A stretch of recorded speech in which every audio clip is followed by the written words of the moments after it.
Welcome to my channel शिक्षा सार। मैं ममता दुबे आप लोगों के लिए बीएससी फर्स्ट ईयर का सेकंड टॉपिक हम पढ़ने वाले हैं आज, प्लाज्मा मेम्ब्रेन। तो आज हम प्लाज्मा मेम्ब्रेन के बारे में जानेंगे कि प्लाज्मा मेम्ब्रेन क्या होती है, तो इसके कौन कौन से पार्ट को हम कवर करेंगे ये देखेंगे हम आज। तो सबसे पहला हम इसके कौन कौन से पार्ट कवर करेंगे इसको हम लिख लेते हैं कि सबसे पहले हम इसका इंट्रोडक्शन करेंगे। इंट्रोडक्शन कि प्लाज्मा मेम्ब्रेन क्या होती है इसके बारे में जानेंगे। सेकंड हम इसका स्ट्रक्चर देखेंगे। थर्ड हम इसके मोज़ेक मॉडल देखेंगे, फ्लड मोज़ेक मॉडल।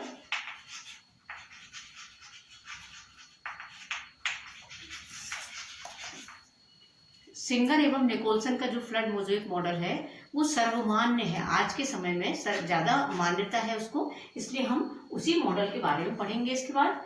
और केमिकल कंपोजिशन देखेंगे हम। केमिकल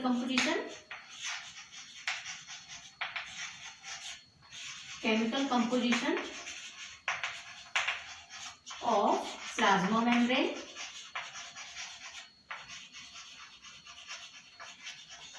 केमिकल कंपोजिशन देखिए कि ये प्लाज्मा मेम्ब्रेन किस किस से मिलकर के बनी है, कौन कौन से इसमें कंपोनेंट है ये देखेंगे। इसके बाद हम उसके फंक्शन पढ़ेंगे। तो इस तरह से हम 4 पार्ट में इसे हम कवर करेंगे प्लाज्मा मेम्ब्रेन को। तो सबसे पहला हमारा पार्ट है इंट्रोडक्शन। तो इंट्रोडक्शन से हम शुरू करते हैं कि प्लाज्मा मेम्ब्रेन किस तरह की मेम्ब्रेन होती है। इंट्रोडक्शन में हम सबसे पहले प्लाज्मा मेम्ब्रेन के बारे में बताएंगे कि सभी तरह की जो सेल्स होती हैं, सभी तरह की कोशिकाओं में प्लाज्मा मेम्ब्रेन पाई जाती है। और जनरली हमने प्लांट सेल के बारे में भी पढ़ा है और एनिमल सेल के बारे में पढ़ा है। तो हम प्लांट सेल जो होती है उसमें प्लाज्मा मेम्ब्रेन के बाहर जो आवरण होता है वो सेल वॉल होता है, लेकिन सभी जो एनिमल सेल होती हैं सब में सबसे बाहरी आवरण जो होता है वो कहलाता है हमारा प्लाज्मा मेम्ब्रेन। जैसे मान लो ये कोई सेल है आपकी, इस सेल में हमने ये वाला जो बाहरी आवरण है इसे ही हम प्लाज्मा मेम्ब्रेन कह सकते हैं। सबसे बाहरी आवरण जो है सेल का बाहरी आवरण प्लाज्मा मेम्ब्रेन कहलाता है। और जो प्लांट सेल होती है, प्लांट सेल के और बाहर एक प्लाज्मा आपका एक और आवरण पाया जाता है जिसको हम बोलते हैं सेल वॉल। तो इस तरह से प्लांट सेल में प्लाज्मा मेम्ब्रेन के बाहर एक और आवरण होता है और एनिमल सेल में सबसे बाहरी आवरण कहलाती है प्लाज्मा मेम्ब्रेन। तो ये सबसे बाहरी आवरण जो होती है वो हमारी प्लाज्मा मेम्ब्रेन कहलाती है। और तो हम कह सकते हैं कि सेल का बाहरी आवरण जो है वो प्लाज्मा मेम्ब्रेन कहलाता है। सबसे बाहरी आवरण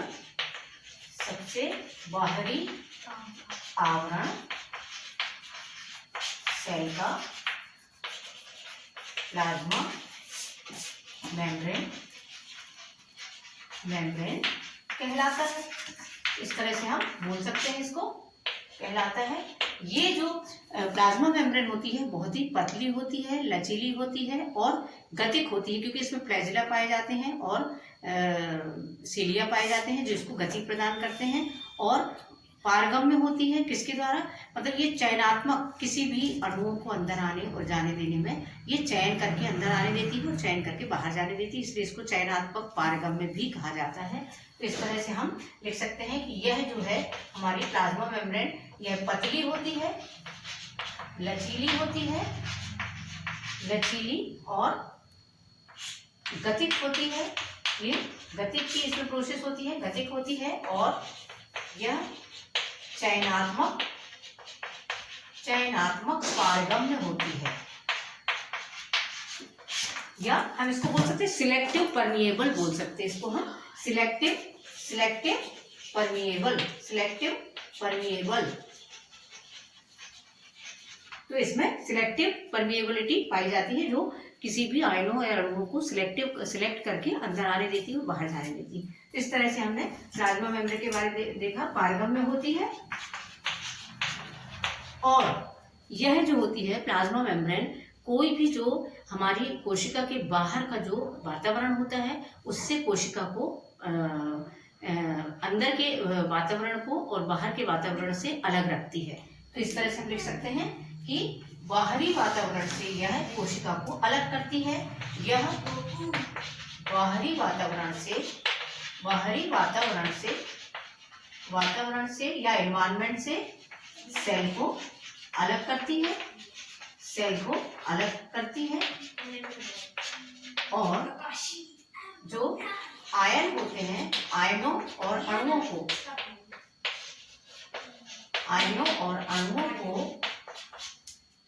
कोशिका सेल के अंदर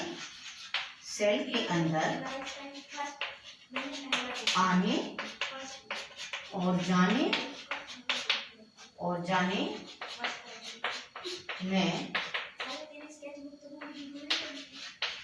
जाने में सुगम या सरल बनाती है। तो इस तरह से आयनों और अणुओं को सेल के अंदर आने और सेल के अंदर जाने में सहायता करती है।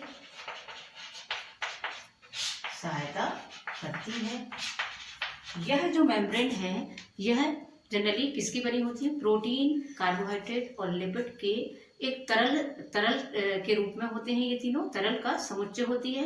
तो और इस तरह से ये जो प्लाज्मा मेम्ब्रेन है हमारी, इसको हम प्लाज्मा लेमा के नाम से भी जान सकते हैं, कोशिका मेम्ब्रेन भी कह सकते हैं इसको, या हम सेल मेम्ब्रेन भी कहते हैं, और इसी तरह से प्लाज्मा मेम्ब्रेन भी कहते हैं। तो इसके बहुत सारे नाम हैं। यह किस किस की बनी होती है?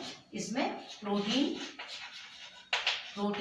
लिपिड और कार्बोहाइड्रेट का तरल समुच्चय होती है।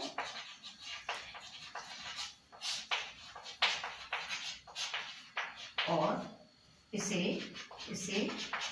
प्लाज्मा लेमा के नाम से भी जानते हैं हम।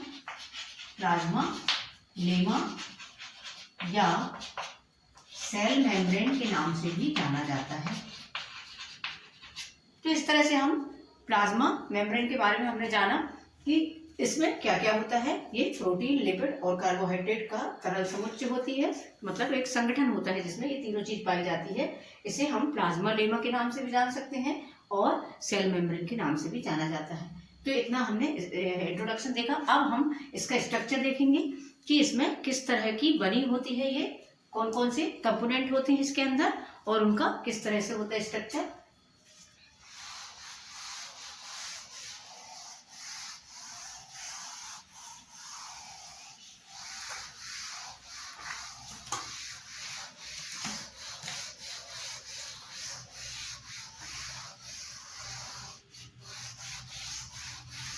स्ट्रक्चर में हम देखेंगे इसका। यदि हम इसका आणविक स्ट्रक्चर देखें तो ये इसमें कौन कौन से मॉलिक्यूल्स पाए जाते हैं, इसके अंदर क्या क्या होता है, तो हम देखते हैं मॉलिक्यूलर स्ट्रक्चर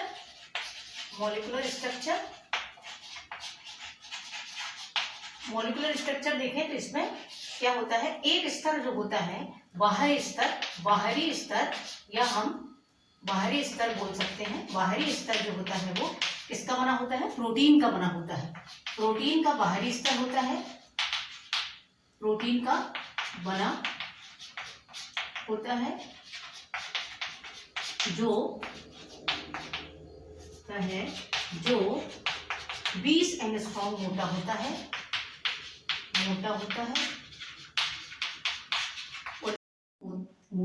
ये प्रोटीन स्तर। और इसके बाद हम देखेंगे इसका जो बाहरी आवरण हमने देखा,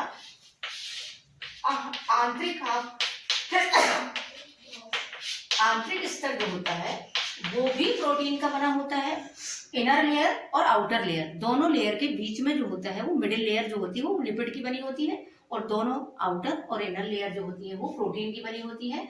आंतरिक स्तर भी प्रोटीन का ही बना होता है, प्रोटीन का, और यह भी 20 एंगस्ट्रॉम मोटा होता है। और इसके बाद जो मिडिल या हमारा मध्य स्तर बोलेंगे जिसको, मध्य स्तर जो है वो लिपिड का बना होता है,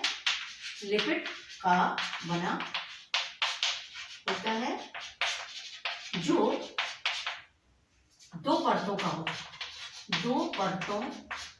का बना होता है। लिपिड की 2 परत होती है, इसमें बना होता है। लिपिड की 2 परत पाई जाती हैं, जिसमें इसका जो हाइड्रोफोबिक वाला पार्ट है, इसका हाइड्रोफोबिक पार्ट एक दूसरे के आमने सामने होता है, और हाइड्रोफिलिक वाला जो पार्ट है वो प्रोटीन की तरफ होता है। तो इसमें हम लिख सकते हैं कि जो हाइड्रोफोबिक वाला पार्ट है, हाइड्रोफोबिक एंड एक दूसरे के आमने सामने, एक दूसरे के सामने, और हाइड्रोफिलिक वाला पार्ट है जो हाइड्रोफिलिक पार्ट एंड प्रोटीन के तरफ होता है, प्रोटीन की ओर होता है, प्रोटीन की तरफ। देखते हैं हम स्ट्रक्चर इसमें किस तरह का होता है। जैसे मान लो आपका ये वाला जो पार्ट है आपका प्रोटीन पार्ट है, ये बाहरी स्तर है, ये प्रोटीन वाला पार्ट बाहरी स्तर है। इसके पास ही बीच वाला स्तर जो है ये आपका लिपिड का स्तर होता है। यहाँ भी आंतरिक पार्ट भी प्रोटीन का बना होता है, और इस तरह से ये लिपिड वाले पार्ट हैं।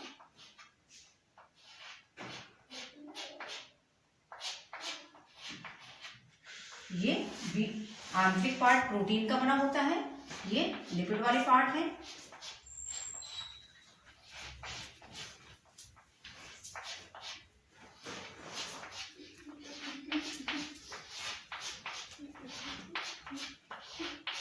इस तरह से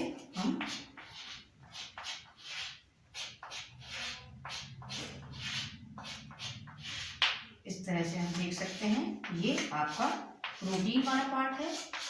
तो ये ऐसे यदि स्ट्रक्चर देखें हम, मॉलिक्यूलर स्ट्रक्चर, तो ये जो होता है आपका प्रोटीन पार्ट होता है, और ये जो लिपिड वाला बाई लेयर, दो परतों का बना हुआ लिपिड वाला पार्ट है, ये इसमें दो लेयर होती है, एक इस ऊपर और एक नीचे।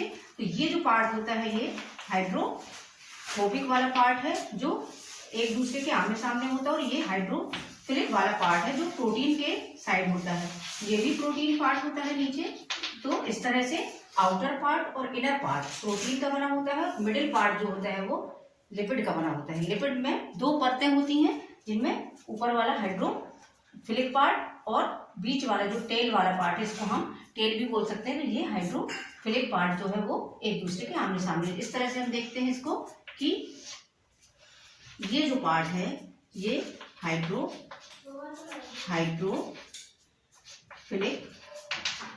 एंड कहलाता है, हाइड्रोफिलिक एंड। ये हाइड्रोफिलिक एंड जो है वो प्रोटीन की तरफ होता है, और इसमें ये जो टेल वाला पार्ट है इसको हेड भी कहा जाता है।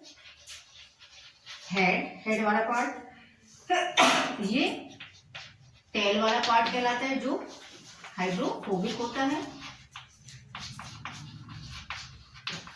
हाइड्रोफोबिक पार्ट एंड बोल सकते हैं, या हाइड्रोफोबिक एंड।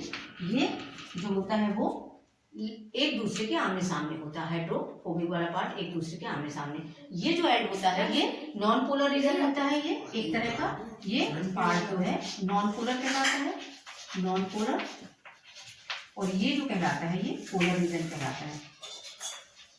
ये जल के साथ इसकी जल में विलय होता है, और ये जो बीच वाला पार्ट है ये नॉन पोलर रीजन जो है वो जल में विलय नहीं होता है, इसलिए इसको नॉन पोलर रीजन कहा जाता है, और इसको हम पोलर रीजन कहते हैं। तो इस तरह से हमने देखा आणविक स्ट्रक्चर में दोनों परतों से बना होता है हमारा, दोनों परतें, ऊपर वाली और नीचे वाली आंतरिक और आउटर परत प्रोटीन की होती है, और बीच वाली जो परत होती है ये लिपिड की बनी होती है। ये दो परत होती है इसमें, ऊपर और नीचे, ये लिपिड से बनी होती है। इसमें दो पार्ट होते हैं, हाइड्रोफिलिक और हाइड्रोफोबिक।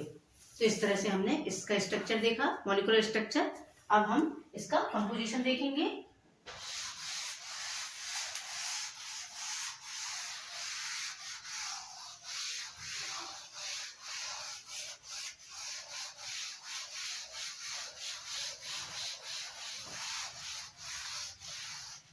अब हम इसका केमिकल कंपोजिशन देखेंगे। थर्ड,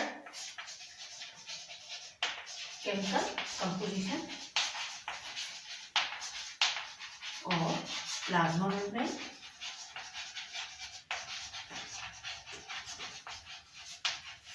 केमिकल कंपोजिशन मीन्स उसके अंदर क्या क्या पाया जाता है। तो इसके अंदर सबसे पहला पार्ट हमारा क्या क्या है, इसमें पहला प्रोटीन, प्रोटीन जो होती है इसमें करीब करीब 50 से 75% तक प्रोटीन पाई जाती है। सबसे ज्यादा मात्रा में प्रोटीन होती है इसके अंदर, प्लाज्मा मेम्ब्रेन के अंदर। और यह प्रोटीन कैसी होती है? Structural protein.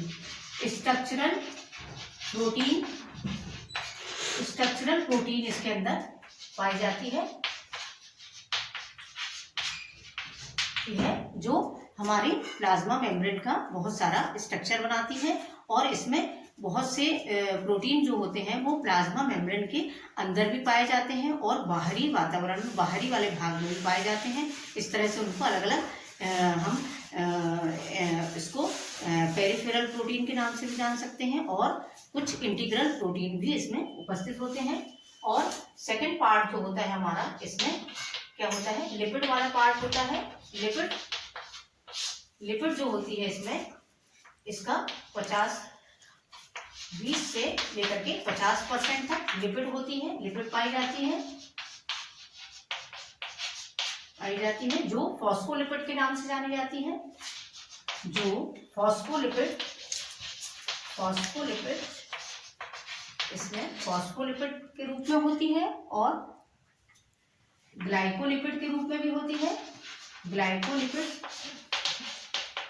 और ग्लिसरॉल के रूप में भी पाई जाती है, ग्लिसरॉल। तो इस तरह से लिपिड जो होती है वो 3 तरह की होती है, फॉस्फोलिपिड, ग्लाइकोलिपिड और ग्लिसरॉल। इसके बाद हमारा होता है अगला, कुछ कार्बोहाइड्रेट भी पाया जाता है इसके अंदर। कुछ कार्बोहाइड्रेट जो 8% होते हैं और हेक्सोज शुगर के रूप में पाए जाते हैं, हेक्सोज शुगर के रूप में होते हैं। कुछ एंजाइम्स होते हैं, एंजाइम वाला पार्ट भी होता है इसमें। एंजाइम, कुछ एंजाइम जैसे आपका आरएनए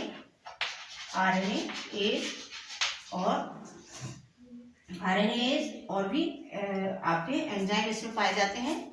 तो कुछ एंजाइम्स जो होते हैं इसमें, बहुत सारे एंजाइम्स होते हैं जो 30 करीब इसमें देखे गए हैं। 30 एंजाइम करीब इसमें खोजे गए हैं, प्लाज्मा मेम्ब्रेन के अंदर पाए जाते हैं ये। तो इस तरह से हमने इसका केमिकल कंपोजिशन देखा कि प्रोटीन, लिपिड, कार्बोहाइड्रेट और एंजाइम, इस तरह से पूरा इसका कंपोजिशन होता है, जिससे ये इन पार्टों से मिलकर के हमारी प्लाज्मा मेम्ब्रेन बनी होती है। और इसमें इस तरह से इनका अलग अलग पार्ट होता है, और जो प्रोटीन वाला पार्ट होता है वो सबसे ज्यादा होता है, और लिपिड वाला पार्ट हमने अभी देखा स्ट्रक्चर में कि लिपिड की 2 परतें होती हैं। और इसके बाद हम अगला, अब हम फ्लूइड मोज़ेक मॉडल बनाने वाला देखेंगे इसका पार्ट। तो अब यदि हम इसको हम सेकंड पार्ट में देखेंगे फ्लूइड मोज़ेक मॉडल को, और उसके बाद उसके फंक्शन देखेंगे, तो इसको सेकंड पार्ट में देखेंगे। तो यदि आपको मेरा वीडियो अच्छा लगता है तो इसको सब्सक्राइब जरूर करिए और शेयर जरूर करिए। Thank you.